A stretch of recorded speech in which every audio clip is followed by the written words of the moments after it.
This is a reading of Charlie and the Chocolate Factory, Chapter 16, The Oompa Loompas. Oompa Loompas, everyone said at once. Oompa Loompas! Imported directly from Loompa Land, said Mr. Wonka proudly. There's no such place, said Miss Salt.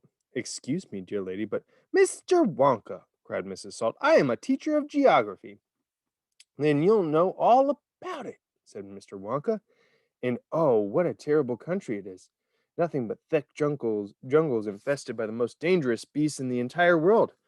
Hornswogglers and snozwangers, and those terrible wicked wangdoodles. A wangdoodle could eat 10 Oompa Loompas for breakfast and come galloping back for a second helping. When I went out there, I found the little Oompa Loompas living in tree houses.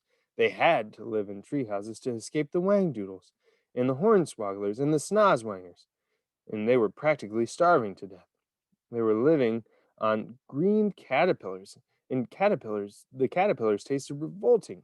And the Oompa Loompas spent every moment of their days climbing through treetops, looking for the things to mash up with the caterpillars to make them taste better. Bread beetles, for instance, and eucalyptus leaves, and the bark of the bong bong tree. All of them beastly, but not quite so beastly as the caterpillars. Poor little Oompa Loompas.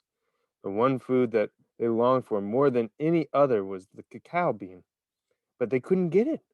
And Oompa Loompa was lucky if he found 3 or 4 cacao beans a year.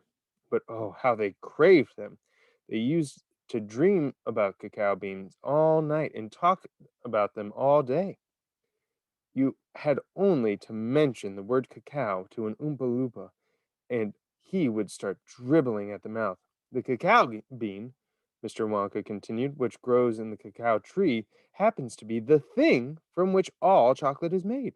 You cannot make chocolate without cacao bean. The cacao bean is chocolate. I myself use billions of cacao beans every week in this factory. And so, my dear children, as soon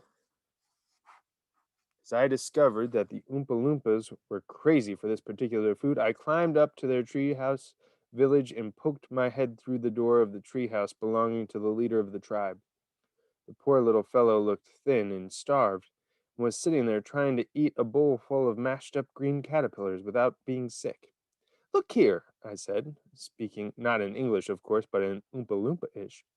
Look here, if you and all your people will come back to my country and live in my factory, you can have all the cacao beans you want. I've got mountains of them in my storehouses. You can have cacao beans for every meal. You can gorge yourselves silly on them. I'll even pay your wages in cacao beans if you wish. You really mean it?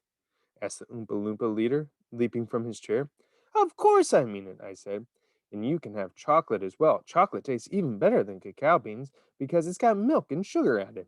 The little man gave a great whoop of joy and threw his bowl of mashed caterpillars right out the tree house window. It's a deal, he cried. Come on, let's go. So I shipped them all over here, every man, woman, and child in the Oompa Loompa tribe. It was easy.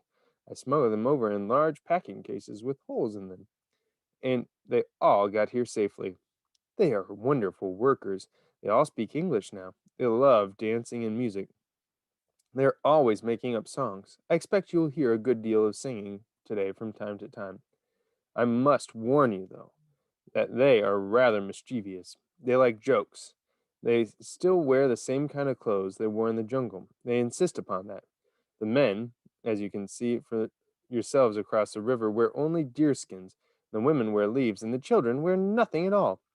The women use fresh leaves every day. Daddy, shouted Veruca Salt, the girl who got everything that she wanted. Daddy, I want an Oompa Loompa. I want you to get me an Oompa Loompa.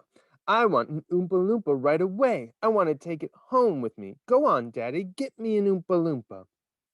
Now, my pet, her father said to her, we mustn't interrupt Mr. Wonka. But I want an Oompa Loompa, screamed Veruca. All right, Veruca, all right.